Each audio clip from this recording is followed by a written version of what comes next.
Netflix, qu'est-ce que c'est? Avant tout, c'est une plateforme de vidéo à la demande en streaming. Concrètement, vous vous connectez, vous choisissez et vous payez pour regarder des films ou des séries en HD. Accessible directement depuis Internet, Netflix propose aussi des contenus originaux, comme des séries qu'il produit, House of Cards Give and take. Welcome to Washington. ou encore Orange is the New Black sont quelques-unes de ses créations originales. Et ça marche. Netflix est présent dans plus de 40 pays, brasse un chiffre d'affaires de 4,37 milliards de dollars et revendique plus de 50 millions d'utilisateurs dans le monde.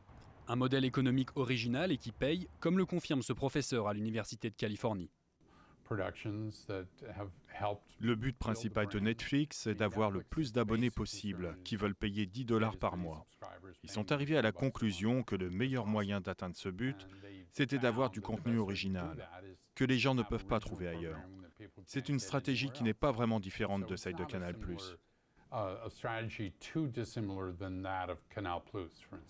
Oui, mais voilà, si Netflix veut se faire une place au soleil sur le marché français, il devra composer avec les fournisseurs d'accès. Avec leur box, Orange, SFR ou Numéricable touchent près de 16 millions de foyers dans l'Hexagone. Et tous ou presque proposent un service de VOD.